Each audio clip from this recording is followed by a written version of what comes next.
Welcome to Two Deep, Hokies Under the Influence, brought to you by McCoy's Auto Repair, a Sons of Saturday podcast. That's right, we have a new sponsor on Two Deep. McCoy's Auto Repair in Radford is our new partner, and we're pumped about it. I talked about it on College Football Monday. It's going to be sponsoring that show and this show. So Robbie's going to get a little of that sweet, sweet McCoy action in this episode. We'll do our ad read later, but thank you, McCoy's, for being our partner this season. Virginia Tech beat Pitt 38-21. Rob, we got to win. How you feeling, man? I feel great. That game was a totally different team than we have seen all season, and I loved every minute of it. It was awesome. It was awesome. Why don't you give us a cheers? Get us kicked off. Cheers! I have in my if you're watching us on YouTube, I'm a supporter of a 1-0 college team. As you can see in my tagline, or that's with an asterisk. It's only over the last 7 days, but I'll take it. We're 1-0. That's a big win. We dislike Pitt greatly. You and I, in particular, will always make that known over the last 9 years. And to get that win in the fashion that we got it in a dominant fashion, we'll get into that, whether it was the defense or some of the offense. I think it was nice, and I was there for it. I was there for at least the first half, I should say. Our daughter was getting a little tired, so cheers to the team. Cheers. If you're watching on YouTube, you can see this beautiful dark beer that I'm drinking. Tonight is our annual pumpkin beer episode. I'm going to be having a couple different types of pumpkin beer tonight and just talking about the genre a little bit later. I think Rob's sipping on something fall-like as well, so that's all good. How was the game, man? How was the atmosphere? It looked great on television. It was phenomenal. We got there very early because we went and we did the Hokie kind of outdoor family fest that they have going on there. We brought our daughter over there, which was phenomenal. I don't know if you haven't been or you have kids or anything like that. Even if you don't, they had like live music playing. It's great. They had the tennis team out there, so my daughter got to play like this little kind of mock tennis with like some of the women from the tennis team. All the cheerleaders were out there. They had the Hokie Bird walking around, more activities than and a bunch of food trucks. It was awesome. Then I'm never there for this part, and I got to see the Hokie Walk with all of the players coming into the stadium, and that was a lot of fun. I've never done that before. I used to always be at the bar, drinking or doing something, always or a tailgate or never over there for that. So that was awesome. In the game, it was my wife asked me because it was a sellout, but you never know what's really a sellout or what's just, a quote sellout. And she asked me if the stadium would be filled. And I said, it's a night game, so I think it'll be pretty close. The whole stadium was full from my Wow. eye, the whole thing, all the way around. So the atmosphere was incredible. I had a blast. It looked really good on television, as I said, and it seemed loud, super loud. And so our fans just they impressed me so much. 1-3 going into that game. Bad season last year. It's been talked about a lot, and I know Billy kind of he makes fun of Coach Pry for always thanking the fans first thing in every press conference, um, in his draw or cadence that he has. But it's so true, and our fans just continue to show up. We just love the Hokies so freaking much, and despite the belly aching that you hear from us sometimes, from other people on Mhm. Twitter, whatever, that is such a small minority. And even the people that do complain go to the games. Like I know. because so many people are still showing up and still showing love to the Hokies, and it's awesome. A 1-3 team coming off of 3 really bad losses. I mean, Mhm. that is not great. A stretch of Rutgers, Purdue, and then Marshall. And for the whole stadium to be filled, that's incredible. Yeah. That sings back to the days where we had the sellout streak and stuff like that. I was pretty blown away. I did not expect it to be full. I was hoping it would be, but I wasn't expecting it to be. I also didn't expect the whiteout to look as good as it did because we haven't really done the whiteout at night ever before, not that I can recall. And that's Mhm. very reminiscent of Penn State. And no one's ever going to do it quite like Penn State. They got a 100,000 No. seat stadium, and they've been doing Yeah. it for years, and they do it really well. They get the S in the end zone and the student section and all that stuff. But it looked good, and I was proud of the way Hokie Nation showed out on Saturday night. Let's get into our news and notes. We'll start with the AP poll, as we always do. Florida and Kansas dropped out of the poll. Florida, man, what happened against Kentucky? I I don't didn't think know. Kentucky was that good, and they 3 just years in a row, Kentucky has beat them. 3 years, and they had like Florida had won like 17 straight, and I think or more something. than It that, was maybe. something Yeah, crazy, yeah. 14 straight along those lines, and then Kentucky has rolled off 3 in a row against them. So now Kentucky and Louisville hop into the rankings. So that makes 5 ACC teams now ranked because Duke stayed in. Utah dropped 8 spots to number 18. I don't think Utah is very good. And unless they get Cam Rising back, this conference is too good for them to stay in the top 25. I agree. I also feel for Duke because in that Notre Dame loss, they lost Riley Leonard. Yeah. And they've been such a good story. A story that some of our Hokie fans have taken exception to because it's like, look what Mike Elko's doing down there. He's got Duke winning in year 1 and year 2. And Yep. now the reason they've done so much of that winning is going to be on the sidelines because that injury sounds worse than I thought it was on Monday when I recorded College Football Monday. I don't think he's going to be back in time for the FSU game. I hope that he is, but that's in just a couple weeks here. So LSU dropped 10 spots. Did you catch any of the LSU Ole Miss game? I guess you were out and about all day, so you Yeah, wouldn't we have. took our daughter out to grab some food and stuff, and then we were getting ice cream, all sorts of stuff. So I did not get to catch a lot of football, It was quite frankly. I only caught it on my phone at the wedding. I was kind of doing some sneaks, under the table. But then I did some watching and reading afterwards, and man, the offenses were good. And wow, where's the defense? Like that was my takeaway from that game.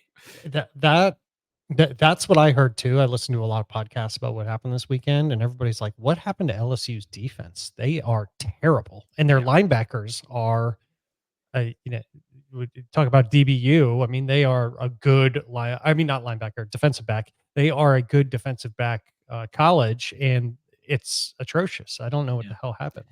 And there's been some consternation about them being ranked at all Yeah, because they're sitting at number 23. As Tom Fornelli said, they've lost 40% of their games. Do they really deserve to be ranked despite those being against good teams? I don't know how good LSU is. That offense and the quarterback are good. So they yeah, probably are worthy of a ranking when all is said and done down the line. But we'll see because they got a big game against Mizzou this weekend, an undefeated Mizzou who is in the rankings. yeah. That will be.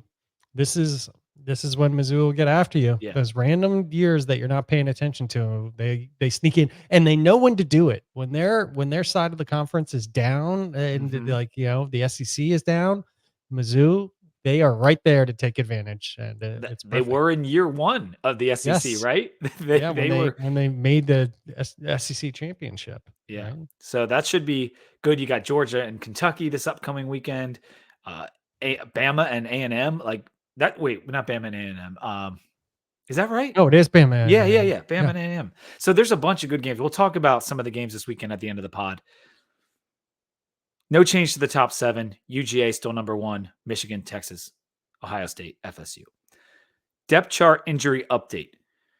We still have the or designation at the quarterback position. Pry's comments on it Tuesday were more of the same. We don't have to make a decision on QB1 because Grant is still on the mend. Only reason I take exception to that, and I know it's probably not a big deal, and I fully know that. I just kind of wanted Chiron to be rewarded for the performance he just put out there on the field with he's our QB1. Yes, I agree. That seems like the least that you could do for a guy that just scored 5 touchdowns for you. 5. Um, that is not But this is one of the worst offenses that Virginia Tech has ever put out on the field. And then we come off a week where he puts up 5 touchdowns. And yeah. you think you would give him maybe the nod. And I understand Grant's coming off the injury, and I don't think he wants to set a precedent that you lose your starting job from an injury. So as soon as Grant's healthy, which should be relatively soon, I think they'll make the announcement then. but I don't think Grant is going to be starting a game unless Chiron himself gets injured. Would you Let's agree with hope that? not. Yeah. Let's really, really hope not.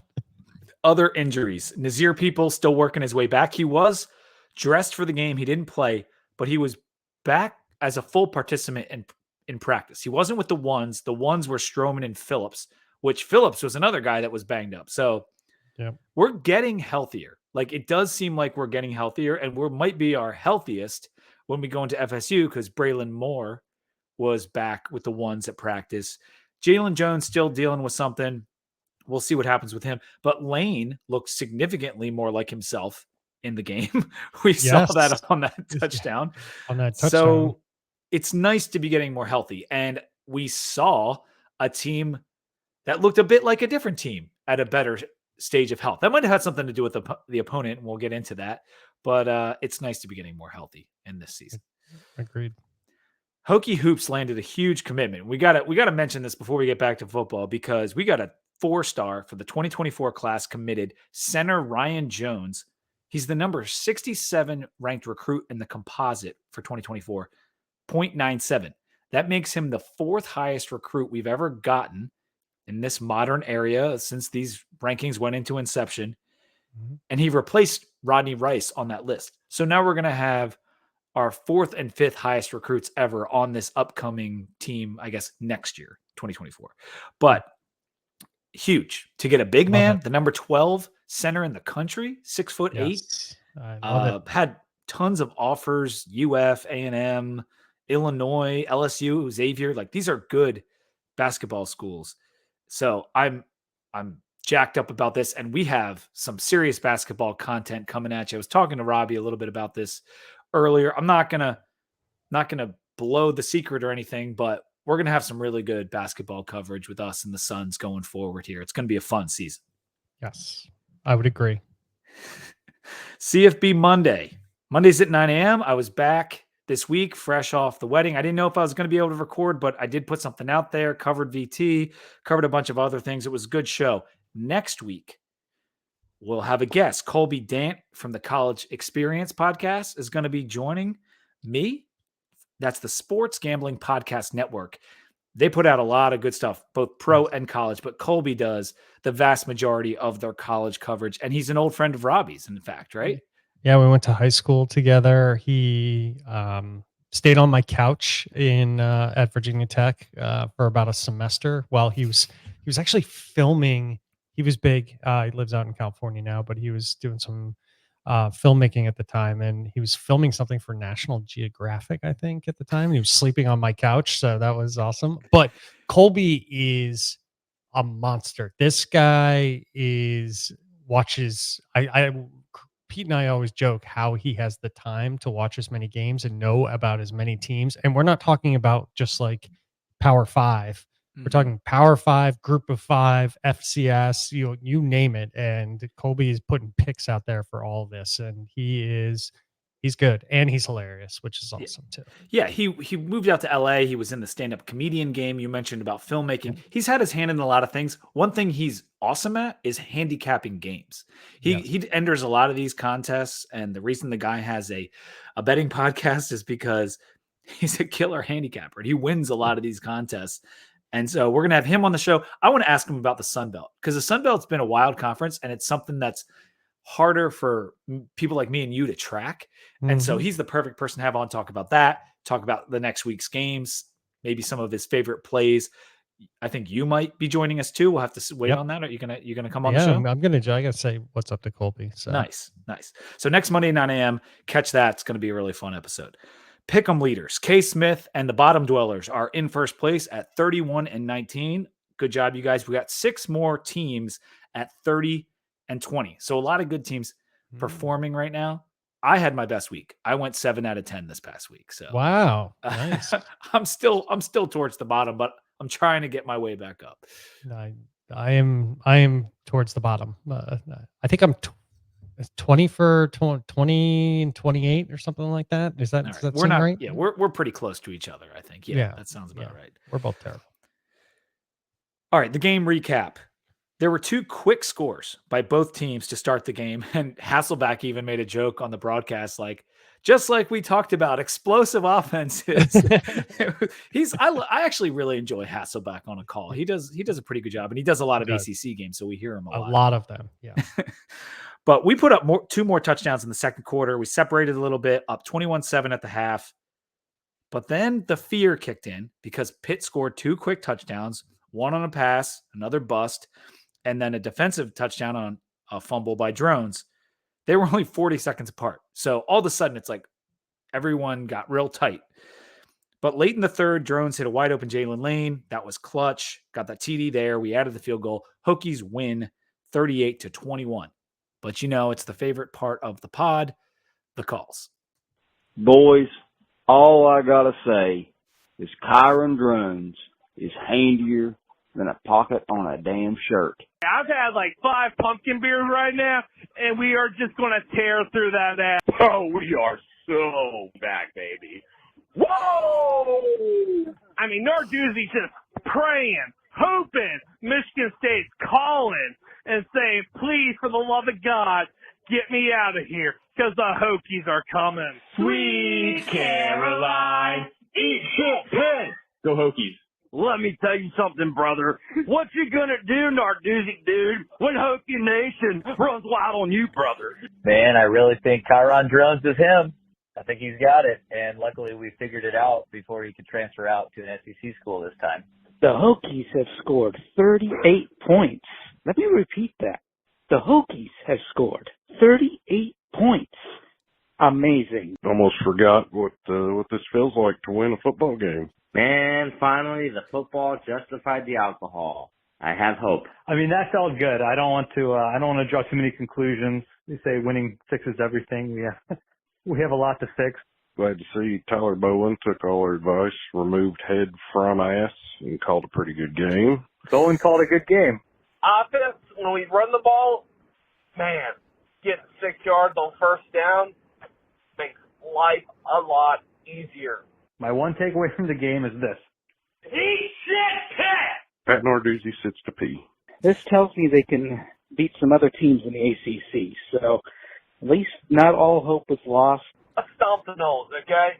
I am very optimistic right now. I'm excited. Brooke, how are you feeling? Super excited.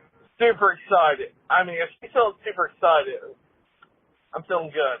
Pete, Robbie, gotta say, victory joints in the swings, superior. Let's go, Hokies. Boys. Woo! Amazing calls. And this, let's go back to Fire. what you said last time. When we get worse, the calls get better. This went the other way. Yeah. I think, there was like a whipsaw effect. Like we got really low, and therefore the excitement and the exuberance just was off the charts. That's I think the best set of calls we've ever had. That was actually hilarious. That was awesome. Hack and Dan calling in with like the pro wrestling.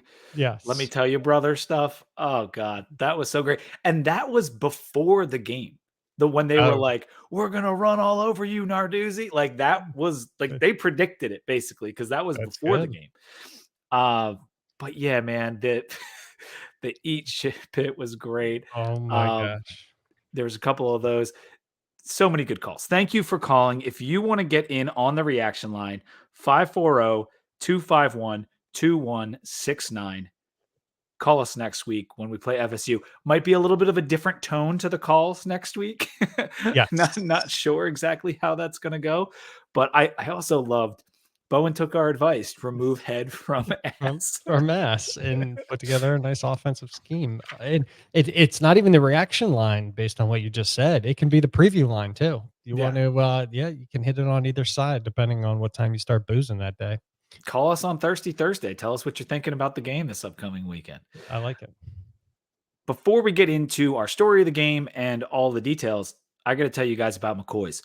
Two Deep Hokies Under the Influence is brought to you by McCoy's Auto Repair in Radford.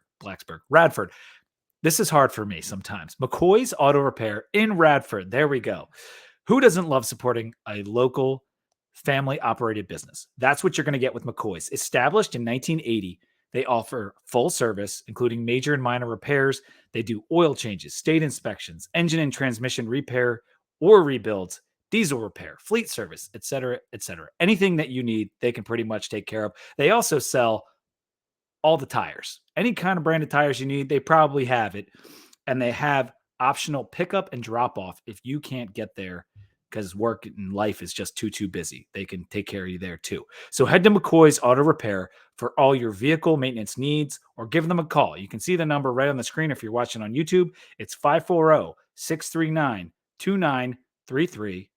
And you can find them on Facebook as well. Just Winter like that weather old is coming. Yeah, so get your car taken care of before the Right. winter weather. Yes. Get those oil changes done, the state inspections. You don't want to get a ticket. And just like that old Hokie buddy of yours, McCoy's is a name you can trust. Story of the game, Rob. What was your story? So many of them. Gap fitting by the linebackers, Kyron Drones, doing verbatim exactly what you and I have been talking about for 2 episodes, I think now, at length, if not more. So those are the 2 stories. There's probably more. Offensive line played better, not great, but they played much better in this game. So maybe 3. I'll stick with 3.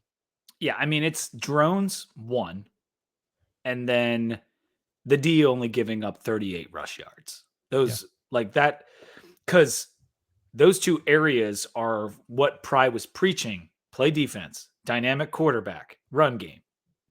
That's what we got. And finally, they gave the ball to Tootin, and they kept giving the ball to Tootin. He's our best player. Maybe not the most important because Drones is the most important, but he's our best player. 28 touches for him. Malachi got in there, 140 plus yards for Tootin. So many broken tackles. I mean, we had 12 tackles for loss against us. Yep. And without Tootin and Drones breaking tackles, it could have been 15, Could have 18. been way more than that. Yes, Yeah. I agree. And he showed up in a big way at 24, carries, 110 on the ground. Then he was also a weapon, caught a touchdown. It was just, he had himself a day. And Malachi came in, put together another 40 yards or so on the ground, and those guys played their ass off. Like you said, it could have there were some chances that if they didn't scramble or find good holes or make somebody miss, that it could have been more TFLs against us, but they made it happen. What was nice in this game is we had a plan to run the football, but it wasn't just right up the middle. It was tosses and sweeps. And right in the first drive, we saw them doing the pitches, little triple option, little toss to the side here and there. Sometimes they ran to the boundary a little too often, but they stuck with the plan. They didn't go away from it and make Kyron throw 35 times like we saw at Marshall. 59 rushes in this game. And even though we had all those tackles for loss, they stuck with it. Yes. Having the lead helps. Yes, it does. But I was just shocked that this offense looked completely different to me.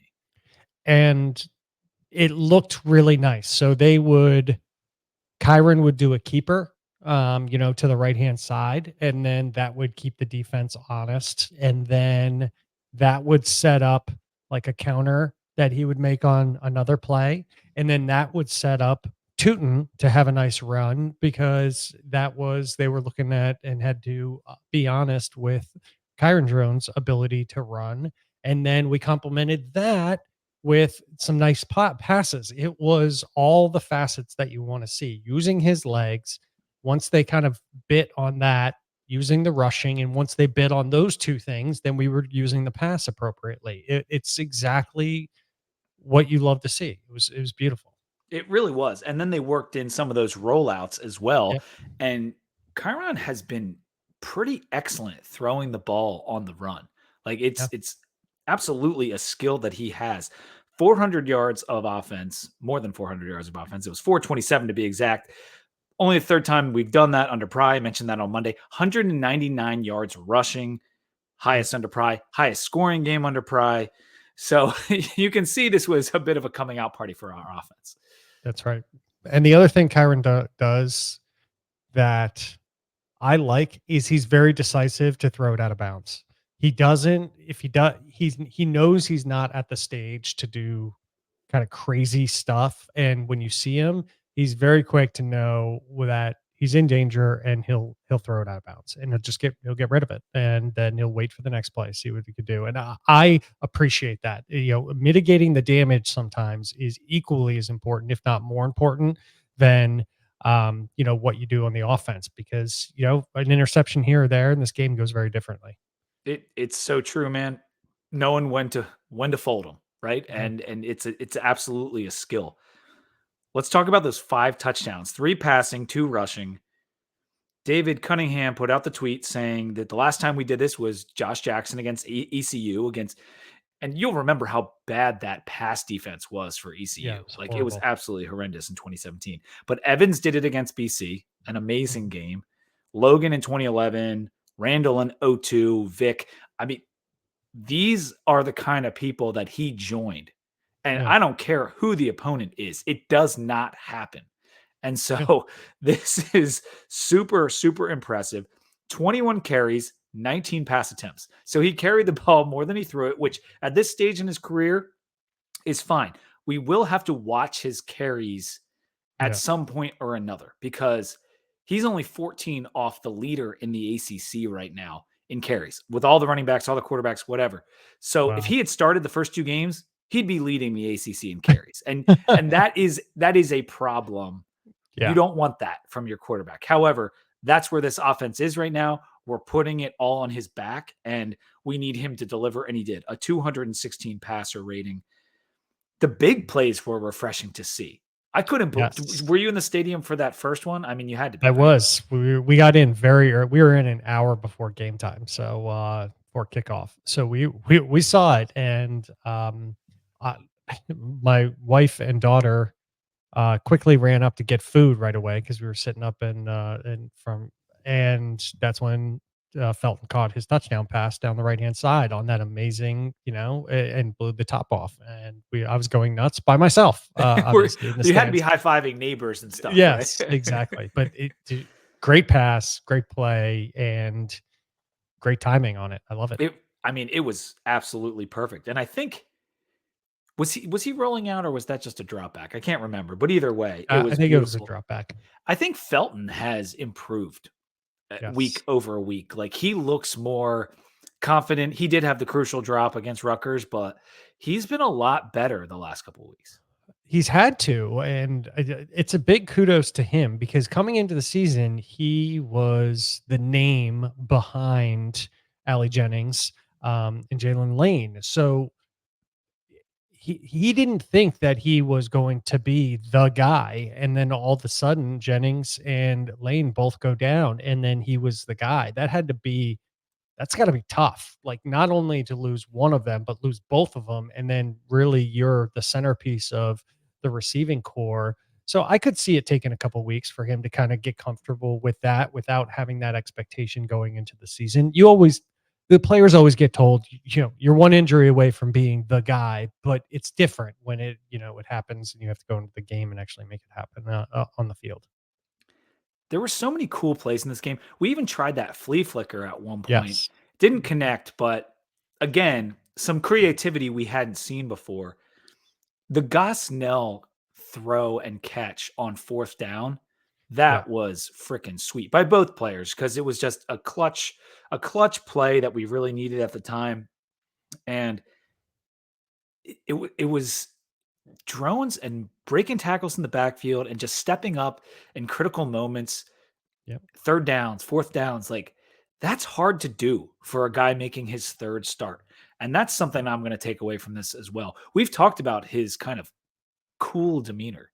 Yeah. He seems to be able to take these moments. We talked about it in the Syracuse game, and we talked about if anybody's thinking about Wells to go back and rewatch the game, that would have been even more disastrous. And same in the Marshall game. Like the Marshall game, he was it for a lot of those plays. He was a lot of our yardage in general. So he's yeah, he's cool, collected, and doesn't freak out. And if he's got to use his feet, he uses it. But I don't know. He looks very mature in comparison to what I would have expected right now. I also just want to let you know, I hadn't heard him talk so much. Like he's been in a couple press conferences, but we haven't heard a ton of what Kyron Drones has to say. Gramlich and McLean had him do an interview this week, and it was really cool. They talked about Kyron's dad and how he was his coach, and how Kyron's grandfather was his dad's coach, and Yeah, Texas football legend. It was a cool thing because I got to learn a little bit more about Kyron and see how he talks, and he explained kind of how the quarterback battle went down and stuff. So it's a worthwhile interview if you guys want to look that up. Some other takeaways. Pitt is not a good team. However, they were doing really well against the rush prior to this game. And so Mhm. all the Pitt stinks. They were 1-3. Now they're 1-4. They're not good. That defense had a good playing D line that had a number of sacks. They had been stuffing the run against UNC and Cincinnati and another, at least one, West Virginia. Yep. And so for us to do this, maybe we played over our skis a bit, but I don't care. Like Pitt has done this to us so many times. Yes. Yeah. The script got flipped. That's for sure.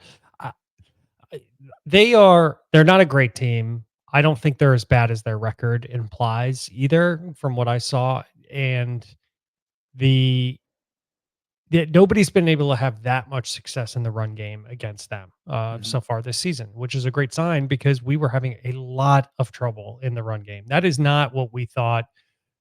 This is not how you and I thought was going to play out, and we were No. going to be talking about today on this podcast for sure. And I think it's a testament to things coming together on the offensive line, playing a little bit better, on people respecting Drones and his legs, and Tootin getting some openings and making some openings for himself. And we knew he was talented, and it paid a lot of dividends.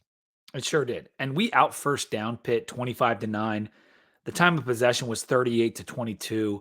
We dominated this game. And if Drones doesn't have the fumble, and that is something that Yeah. he's going to have to clean up going forward. That's 3 straight games where he's hurt us with a fumble. But this game, it wasn't close. I've talked about how Purdue and Marshall weren't as close as the final score in a bad way. Yeah. This was not as close as the final score in a good way for the Hokies. I mean, we Yes. won by 17, and it could have easily been 21 or 24 or whatever. So I was blown away at how well we performed. To give up only 9 first downs, we held Pitt to 2 of 10. Their offensive line is busted up. Like their offensive line stinks, and Jerkovich is freaking terrible. And we can move over to our defense.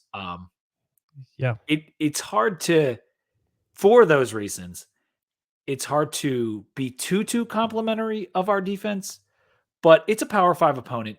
It's Pitt, and hell, man, our rush defense has been terrible, and we were all waiting for Pitt to have the Abinaconda game again, and they didn't do it. We didn't let them do it, and I thought that was great. That's right. I got my wife holding up a sign saying drones, drones, drones in my window right now. Which Nice. But the defense, 4 sacks, 6 tackles for a loss, 3 passes, defended, broken up, didn't have any interceptions in this game, better gap fitting by the linebackers. Even the defensive line played better. They did.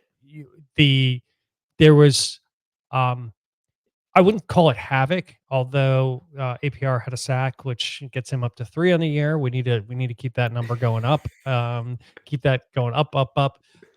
But it was better contained, and it was better handling the offensive line, and it looked a lot better there. The secondary gave up some big plays, but that I'm gonna come back to in the FSU game because I think I those didn't bother me as much as maybe they bothered some other people. I think it was fine. 38 rushes on 24 carries is phenomenal. That is such a bounce back for this team in comparison to what was happening previously. We held them to negative yards rushing in the second half. Only 273 yards total given up. So under 300 is really, really good for any defense. 14 points allowed by the defense, lowest of the season, lowest since the Wofford game last year. I said on Monday that the first 3 games last year, our defense looked really strong. We were holding teams offensively to low point totals, but we were back to that in this game, and it was so bad, in fact, that today they got the announcement that Jerkovich is moving to second string over at Pitt. That's Yes. the rumor. So Yeah. we knocked him out of the starting spot, which is pretty sweet. I said they were 2 of 10 on third down, including that big one in the first quarter where we stuffed them on 32 and they tried to get us to jump. Couple, the big bust, you said you're going to go back to that later. I thought the DL did look a lot better. 4 sacks. The Kendricks got screwed by that APR knockout because Kendricks came through there like a bull, man. Yeah. But Pollard had an outstanding PFF grade. APR had a good game. Strong, Payne, Lawson, across the defense, we saw some really nice performances. And this was in a game where Mansour Delane moved back to play safety because we had been bagged up there. And I think that was probably the move. And if we're going to be missing guys, he might have to stay at safety. Hopefully we'll get some guys back. But it was just a solid overall performance. And I need to mention Tisdale because he played really well. He met that guy in the hole on a key third down and made several other plays on the night. He had a really good night, a nice, okay, he might be getting used to it kind of night. And that was a pretty big hole. That was about a 5-foot hole that was in there, and he squared up on that guy and took him down. It was pristine. And what you want to see there. It's funny that Jerkovich looks so terrible, and on so many third downs, he like fluttered a duck that was nowhere near a receiver. Those throws were so bad. A couple of them were, watching it in the stadium was horrendous how bad, like seeing it like coming, and the Pitt offense was like coming towards us, and one of his throws was arguably the worst throw I've ever seen a quarterback make. It was trying to go to a wide receiver, and he threw that like line bullet duck like over to the right into the ground, and I was like, I didn't know whether they were going to call intentional grounding on it, but it was a real pass. He was trying to pass it. Yeah, right. And so, like, I guess if you're just bad, they can't call intentional grounding. They couldn't call intentional grounding. It was unbelievable. I've never seen anything like it. The weirdest quirk of the night was that he actually had his best passing night of the year. Like most yards, highest passer rating because of the 2 plays, one of which was a screenplay, but whatever. It doesn't matter. He was terrible. The defense shut him down for the most part. And hopefully we can get the bus corrected. There were 10 penalties on us in this game, 9 on Pitt. Kind of a little ugly game, but somewhat of what you expect in these kind of games between us 2 teams. Let's move to the takeaways and then let's move on. Best performance of the Brent Pry era. I don't think that's really debatable. Most points, best QB performance, one of the lowest point totals by the other team. And it was the first time I thought that Brent Pry and the staff massively overachieved. We had talked about how our coaches never seem to overachieve. Well, they beat Liberty and they outcoached Hugh Freeze, but that was also when Hugh Freeze had like 1 foot out the door. This was just I don't know, take him behind the woodshed, slap him around to Narduzzi, and we overachieved in full and won the game by more than we should, and et cetera, et cetera. Best game of the era, in my opinion. This was, I'll expound on that in saying this was the first time we looked like our coaching staff and our players were way more prepared to play a game than their opponent. They were better scripted. They were better physically prepared. They knew what their mission was on offense. They knew what they wanted to do on defense. All of those things. Even other games that we've won, it's never been looked like in this case, Narduzzi's team, just we made them look like they didn't even prepare this week. Like they had no clue that there was a game. And that's so uncharacteristic of Pitt. Like sometimes they don't have the dudes. Sometimes you see Narduzzi hopping up and down. He's complaining about calls, whatever, and we beat him. But they're not usually unprepared for a game. And that could be a testament to just how bad they are this year, or maybe our coaches just got the better of someone. And I think that's probably what it is, and that's what we'll go with. Don't know how Bowen put this game plan together. I don't know where the playbook came from. I joked that they found one of Fuente's old toss playbooks in the closet, and maybe they did. But the offensive line was given some breathing room because of the misdirection, because of the way they were calling the offense, spread them out, then hit them deep, like that kind of thing. And Caden Moore kind of had his best game of the season. We saw that. So hopefully this is the start for Bowen. Like, all right, we had this other idea. We kind of organized it around Grant's skill set. We tried to put Chiron in that skill set. Yep. We've reworked it, and now hopefully we'll be better. Because if you remember last year, we started with the wrong offense. We moved to a different offense, and the team did improve as the year went on offensively. And so hopefully that's the start of that here. The fan base and the team just really need this for morale, because we're about to go potentially get our butts whipped. So it's nice to go into that with a good feeling. And I also thought this game was evidence that evidence of what some of our advanced stats had been saying. Did you happen to read Shelton Moss's piece on the key play? I have not read that one. It just came out either earlier today or something. I happened to catch it this afternoon. But he pointed out that we've been winning the success rate battle. And that is one of the statistics that is more indicative of sustainable winning. And turnovers and explosive plays have just killed us. Right. And in this game, we got some of those for us, even though we did have a turnover and we did have some explosive plays go against us. We were just so overwhelmingly better in success rate and a number of other things. We can do this. Like, this is a repeatable thing for Tech. We've actually had a better success rate in 4 out of our 5 games than our opposition. Yeah. So NC State, Wake, BC, UVA, even Syracuse. These are winnable games. Yeah, Like, I would agree.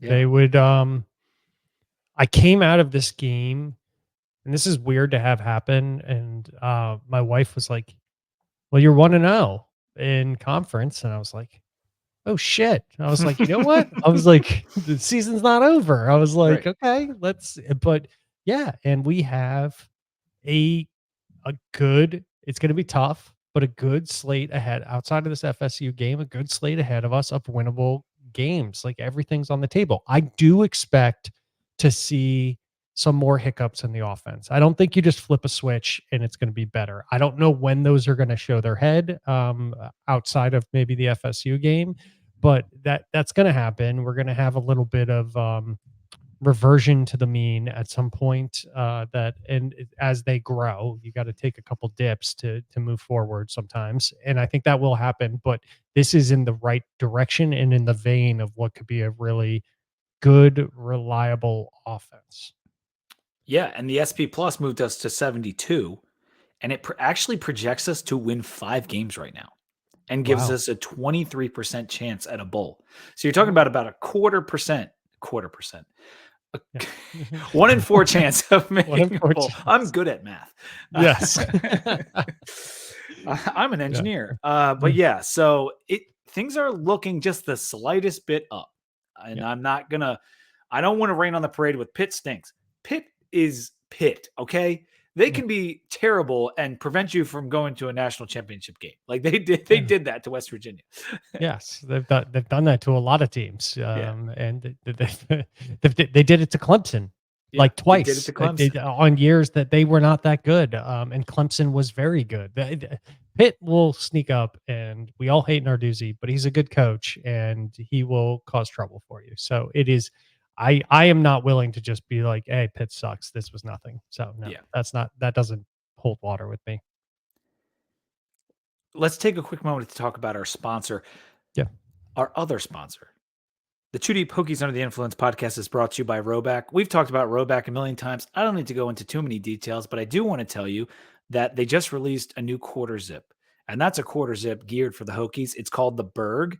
It's maroon, and it's got tiny little maroon Virginias, also kind of a two-tone situation going on. It just came out. You can use code 2DEEPVT to get 20% off that new quarter zip. It's beautiful looking. If you look at, go to YouTube, click on Pat and Billy's last podcast from Monday. They're both wearing the quarter zip together on the screen. Really? Like, they're standing up. They recorded a whole podcast, I think, standing up next to each other, and they're both wearing the same thing. That looks nice. I like that. And it's like kind of it's not I- like in your face. It's Kind low of like key. subtle. Yeah. It's like subtle. Yes. I saw a ton of Roback golf shirts at all over the Oh, when place you were when down I was down. Blacksburg. Oh yeah. Yes. I couldn't get myself to wear mine because I didn't want to wear a golf shirt for like we were down in Blacksburg with my daughter for until what 10:30 p.m. We showed up there at like 11:30 a.m. So we were down there for a while. I was like, I can't be in a golf shirt like all day long. I'm gonna sweat through it or something. So, but I saw a bunch of the Roback shirts out there. It was awesome. Yeah, and hopefully we were responsible for a few of those. So use our code 2DVT to get 20% off your order. Roback Crave Activity. All right, Rob, I want to ask you what you're drinking, and then I'll talk about my pumpkin beer over here. I did not do this through the online ordering. I was at a Whole Foods and I looked up on the wall, and Athletic Brewing had released their Oktoberfest. So Oh. I picked that up, snatched it off the wall. Their non-alcoholic fest brew, and it is tastes like a traditional Oktoberfest, which I know that's not saying a lot, but for non-alcoholic beers, it is saying a lot. So it tastes great, and I get the full fall flavor, fall flavor Yeah, good. Yeah. of an Oktoberfest, and it's delicious. I Is highly it like recommend it. does it have like that malty kind of Oktoberfest feel? It does. Nice. It's not killer malty, but it's got plenty in there. It's not like sticks on your tongue type malty of like some of the Oktoberfest. I just don't think they can get that much sugar into it with it being non-alcoholic. I mean, a lot of the alcohol, sugar is related to having the alcohol in there. There's no doubt about that. I am Mhm. drinking the Ithaca Chai Pumpkin.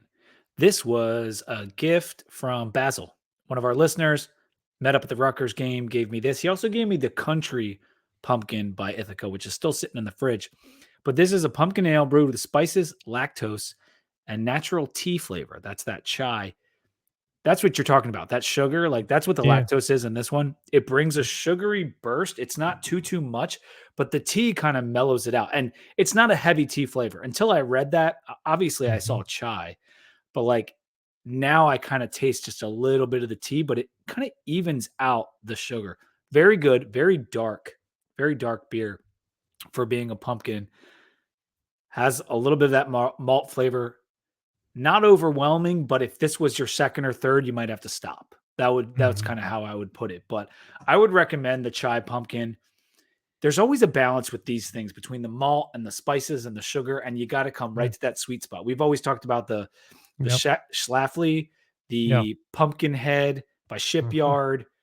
Uh, Yep. Ale Works makes the really good pumpkin ale. Those are some of Yeah. our favorites. And I have one Mm. more here. I'll talk about it a little bit later, but it's from Great Divide Pumpkin Ale. And I had Mm. it at the tailgate as well. Delicious pumpkin beer. I'm going to have another sip so I can get a little bit of the flavor so I can compare it better tonight. But love pumpkin beer season. I Yeah. said on our Twitter account earlier, it went too far. Like it got Yeah. overrated pumpkin beer, and Yeah. now I feel like it's hated on. So many people just hate it because it's too popular or too weird that now I think it's underrated.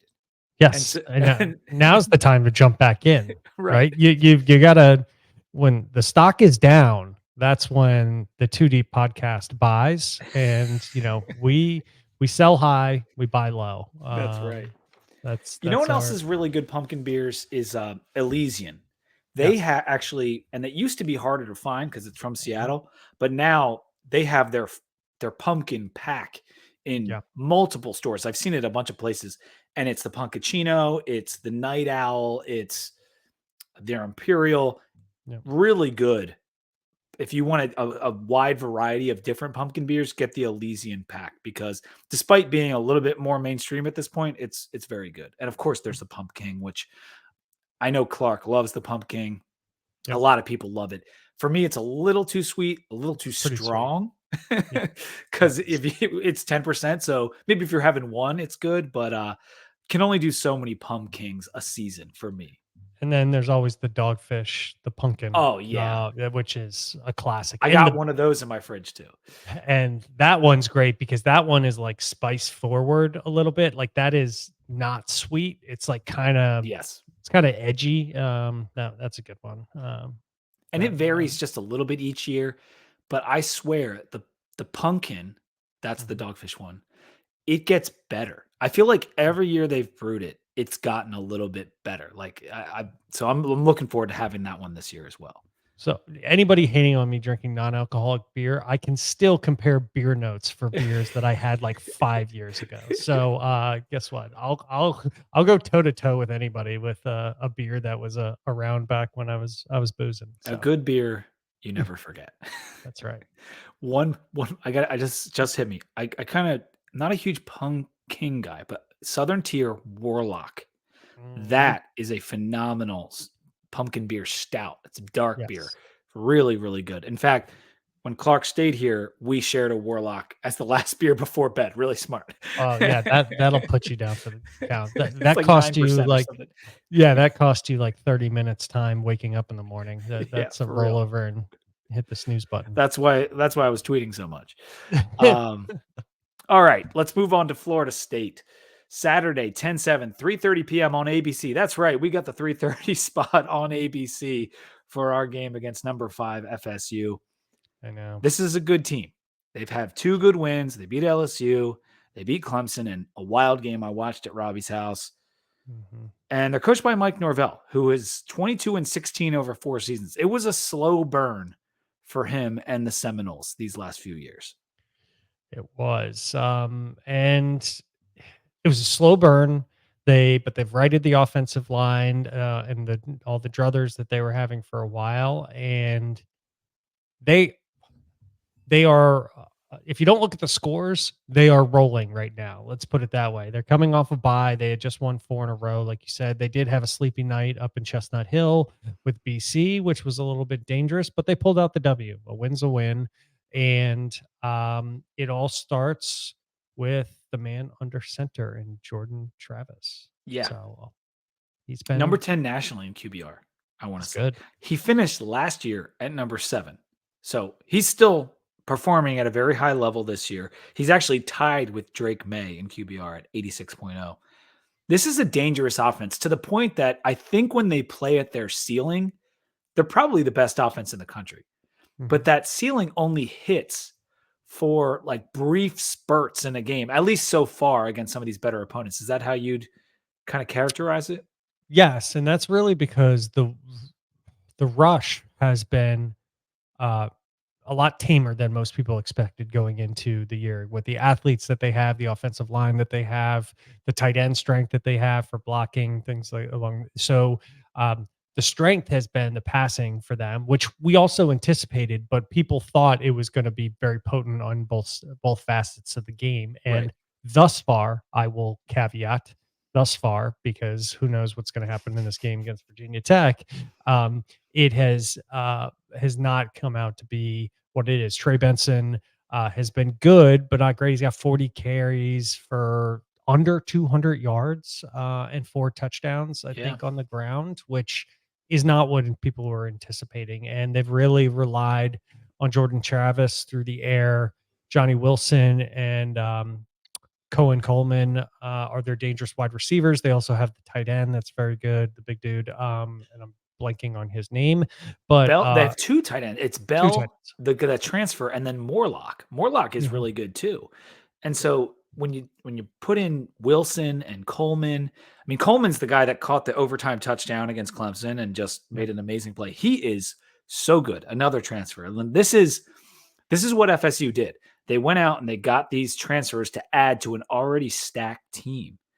And you're not seeing it in the run game. They had Benson last year, and he had almost 1,000 yards, good back.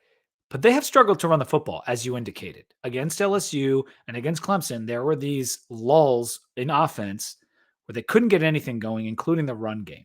That may change when they play some lesser opponents. And they did play Southern Miss, and they did play BC.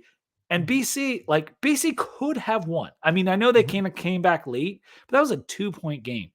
Yep. And so that kind of shows you if FSU isn't in the right frame of mind, they can be had. If a team like BC can come that close, I don't care about Sleepy Chestnut Hill. I understand it's an advantage for them. It works for them.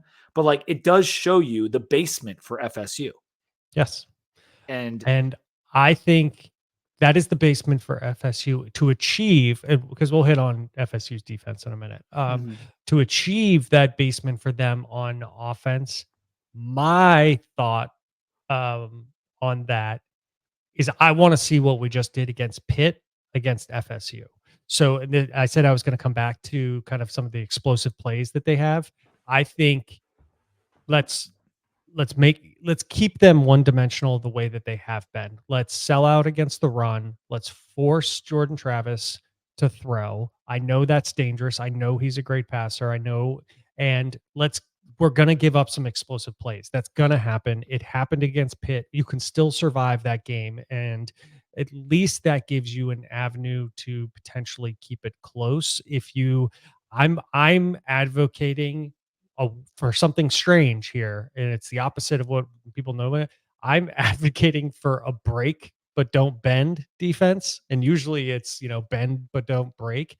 I'm fine giving up some of the big explosive plays if on what you see in the run game, which is kind of consistent chunks of like 5 yards, 6 yards. That's really when you start getting the shit kicked out of you, when it's just like people controlling the game.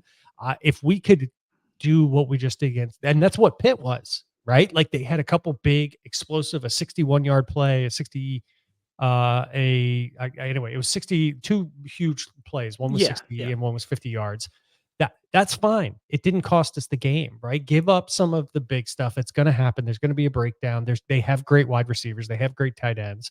But if we can contain the bread and butter, then I think that gives us a best shot of keeping this game, from getting out of hand or potentially making it a little bit close. I agree with you because Travis isn't putting up crazy numbers through the air. And again, we're talking about 4 points of data, and 2 of them were against very good teams. Nevertheless, he is a dynamic quarterback that relies on both avenues to really do his damage. He's only throwing for about 250 yards a game. Like that's not crazy. And we do have good corners. And if we get a safety back, then you can put Mansour back at corner and you can help nullify some of the situation they got going on at wide receiver. So I agree with the mentality in general. Make them as one-dimensional as you can. Jordan Travis isn't 100% from what we hear.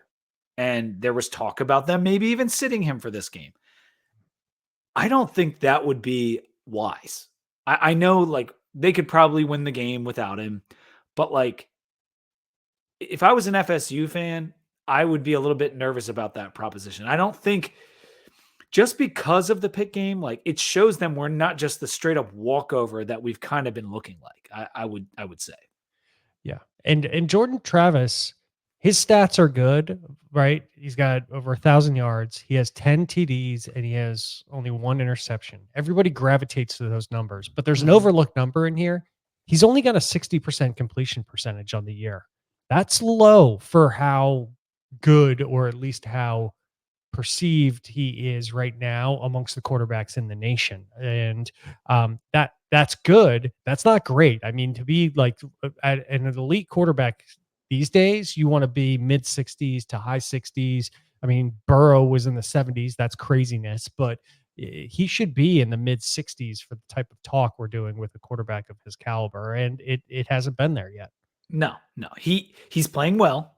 The team is playing well, but they haven't gotten to Death Star status, as I said, about like the way Oklahoma has been playing this year, save for the Cincinnati game, the way that Georgia played the last couple of years. Like they haven't quite gotten to that level, despite being in my playoff 4, being a tremendous team.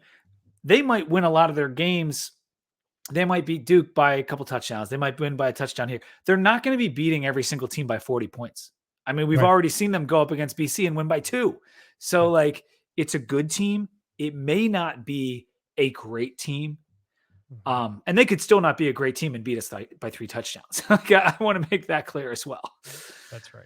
Let's talk about their defense, because I think the last thing I didn't mention was just their offensive line, and it's been solid. We said that before the year. That's one thing that differentiated this Florida State team than the one that was ranked number 3 several years back, is that this offensive line is very good.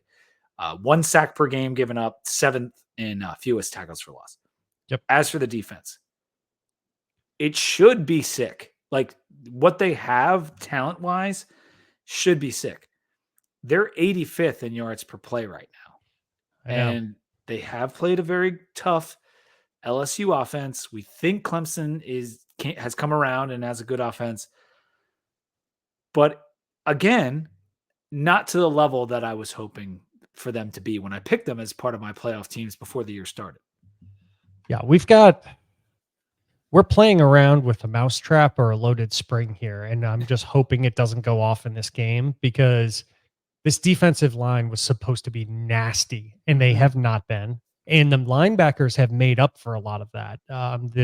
They haven't given up tremendous run yards, but it's not really been because of the defensive line. It's been because their linebackers are so solid. Their linebackers are legit. The defensive line has been good, but it hasn't been, like, to your point, Death Star status. Their secondary is definitely legit. I mean, they have a ton of athletes on this defense.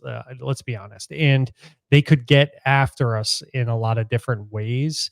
And saw it's like the offense, and I didn't mean to cut you off. We see the offense play kind of bad, like they're not doing anything, and all of a sudden they explode. And that's kind of what the defense does too. Remember the sack fumble against Clemson? Yep. Like, all of a sudden one of their athletes just makes a ridiculous play and the game is over. Like, and it's done.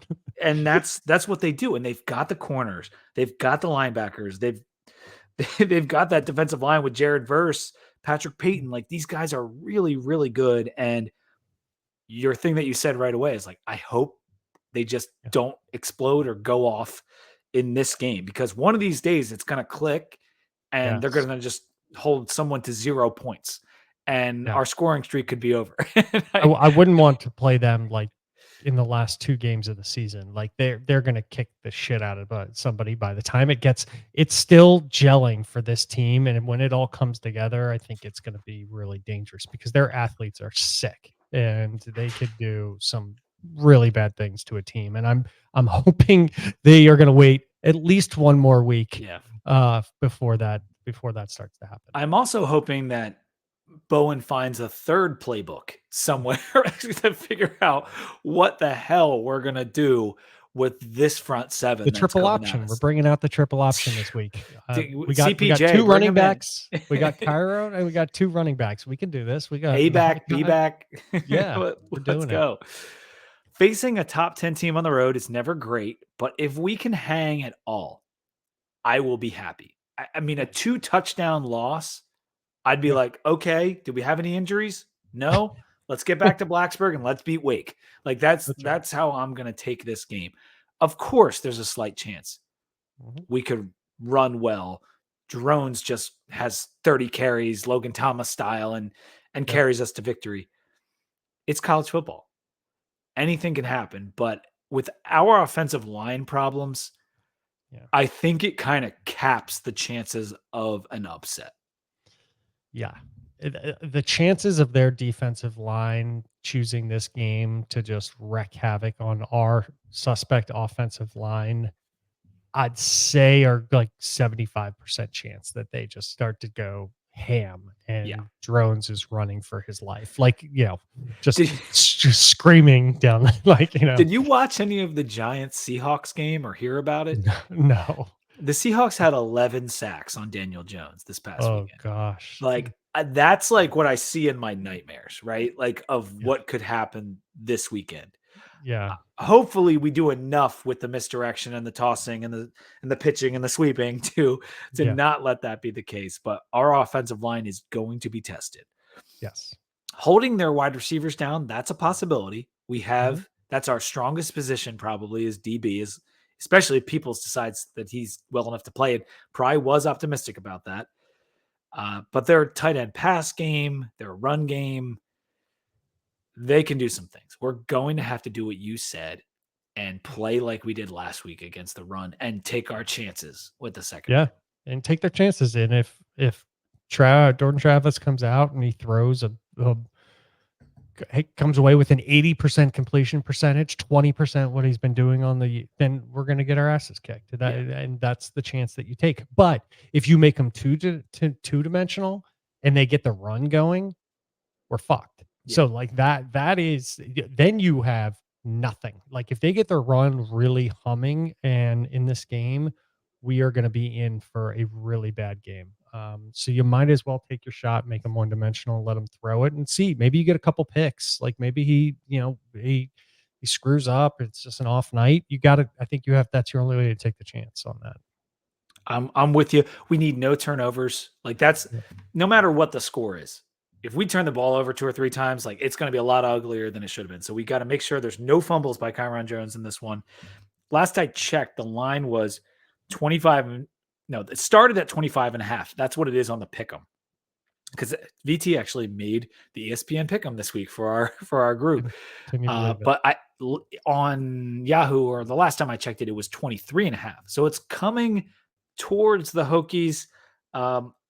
If that makes you feel better or worse, I don't know. It's still a 23-point spread. Is never what you want to see, but it's kind of what we expected in this one.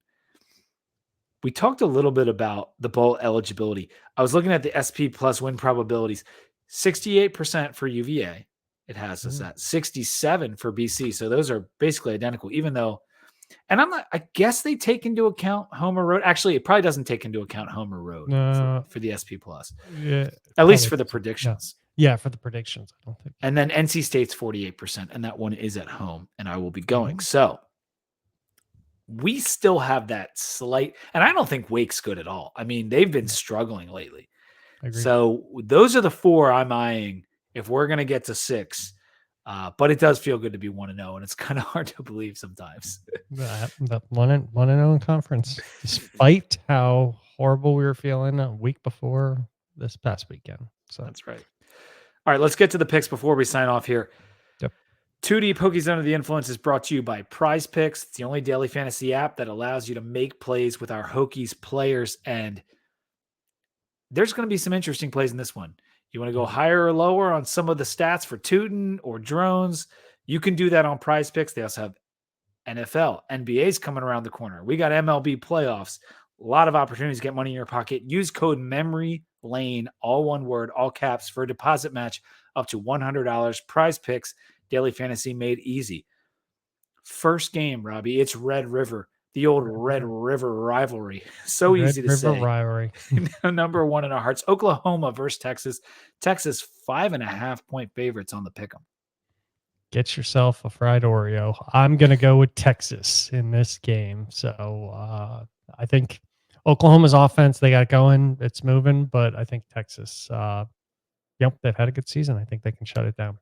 They're my number 1 team in my playoff 4. I'm going to go with Texas. Rutgers at Wisconsin. Wisconsin, 13.5-point favorites against a team that we did play. Wisconsin's been a little bit of a mystery. They're probably going to win that division. Mm-hmm. And that division's terrible. Like it's a really bad one. Although Purdue did get a win this past weekend. I'll go first. I think this is probably just because we played them. I'm going to take Rutgers. I don't think Wisconsin's been very good. I have Rutgers as well. It's Shiano. And I don't think there's enough respect going on that Rutgers name. I think that's a pretty good team. I'm not saying that because, we lost to them, but anyway, they got a good defense. That's a good defense. They can keep it within. This could be a running affair between the two teams. And if it turns into an old Wisconsin rush game and Rutgers and their rush, I think it could be, that usually means a relatively tight game versus something explosive through the air. Definitely. Syracuse at UNC. This is kind of an interesting ACC matchup here, and a spot where I think UNC should be a little bit on upset alert. Like I just kind of has that feeling to me. UNC 9.5-point favorites. They've been very solid this year. I'm going to take Syracuse. I already kind of gave it away, but I'm going to take Syracuse. I'm going to go UNC. And that's the shine came off Syracuse a little bit after last week, but I don't know that enough. I'm going to go with UNC. Yeah, and you know what? Syracuse, I'm not changing my pick, but like it just hit me. Like Syracuse is missing so many playmakers. Like they lost Gadsden, they've lost a couple other guys, but that defense has been. I feel like they're going to come with something for Drake May, I like it. Rocky Long, and them. All right, I'm going to go with Syracuse still 9.5. UK at UGA. Mentioned this game earlier. Georgia 14.5-point favorites at home. I'm hoping this game's good. Yeah, I'll start. I'm going Kentucky, man. Yeah. I don't know. I don't think Georgia's what Georgia was last 2 years. That's pretty obvious. And dude, Mark Stoops is a monster coach. That freaking guy, I don't know how he's still at Kentucky and hasn't gotten picked off yet, but it is remarkable. That dude can coach. I know. And Georgia, they're not playing as hard as they have. And maybe what happened last week will knock some sense into them and we'll be because I didn't think Kentucky was good before the UF game. I really didn't. And maybe Kentucky had been prepping for Florida through those 4 games and then just went crazy on them. But I'm going to take Kentucky just because I haven't seen it from Georgia. I just haven't seen it. They're flirting with losing to South Carolina, flirting with losing to Auburn. And I think Kentucky is better than both of those teams potentially. Yeah. And you got the hook, man, helping you out. And you got that 14.5. The little hook is looking nice. All right, last game, Georgia Tech at Miami. Georgia Tech, fresh off a loss to Bowling Green. I don't know what happened there, but in general, they had been playing well. And Brent Key usually has them focused and ready to play. Yeah. You're getting 20 and a hook. Do you take Georgia Tech on this one? What are you thinking? I got to take Georgia Tech. That's a lot of points. That's a lot. And you're going with like that. It's the whole bounce back effect. Like the worst thing that could have happened to Miami is what Georgia Tech giving up 38 unanswered to Bowling Green last weekend. Yes. And it's Bowling Green, who's been a dumpster fire ever since a coach went there that shall not be named. But yeah, I think Miami's coming off a bye. They've looked really good, but I'm taking Georgia Tech too because it just there's something there. Yeah, there's something there. Taking GT. All right, it smells. That's gonna do it. I'm not. This is one of those games we've been prepped for it since the offseason. This was comfortable with losing. If we go down there, score a couple TDs, make it fun, I'll be happy. If we pull the upset, I'm going to lose my goddamn mind. Yeah, that would. FSU is going to lose their goddamn mind to lose it. Yeah, if they lose to us again in Tallahassee, and did you see? You're not on Twitter anymore, but someone posted a picture of them in the black jerseys, and it's like, "Let's go black jerseys again." And like someone's like, "Are you crazy? Are you out of your mind?" Yeah, because that's what happened in 2018. Wait, what year was that? If I was an FSU fan, I would be scared shitless because this is such a college football thing to happen. Like Virginia Tech is a dumpster fire in comparison to what they're usually used to like seeing. And they have such a good team this year. And to have like it all kind of blow up off of this game, which should be a relative cakewalk for them, would be so college football. It's the Chip Patterson, wouldn't it be hilarious scenario. Yes, like exactly. That's exactly what this is. And I'm praying and hoping for it, but I will be happy to go down there, not get hurt, play better defense than because if we can hold this team to under 30, that's a massive win to me. Like, okay. Think about Robbie's getting tired. It's getting late. We got to sign off, but it would be a massive win to hold them under 30 points, and maybe we can do it. I'm just getting old. You and me both, brother. All right. That's going to do it for the podcast. Make sure you subscribe. Hit us up on Twitter. It's at 2DVT. Spotify, give us a rating if you can. It takes like one click. You can do that for us. Any of the videos you see us in on YouTube, like them. And if you haven't subscribed to the Suns, if you still think you don't like them from back in the day because Billy liked Fuente and he had a bias for Fuente, put all that in the past. They're Hokies through and through. We've worked with them long enough at this point. You can trust them. Trust me and Rob. You've been listening to us for a long time. Give us a subscribe on the YouTube channel. There's so much good content on there. Stadium reactions, entrance videos. You'll see all the VT corner clips from College Football Monday. I post them. So, and one more thank you to McCoy's Auto for the sponsorship for the season and going into next season. We appreciate it. Till next time, go Hokies.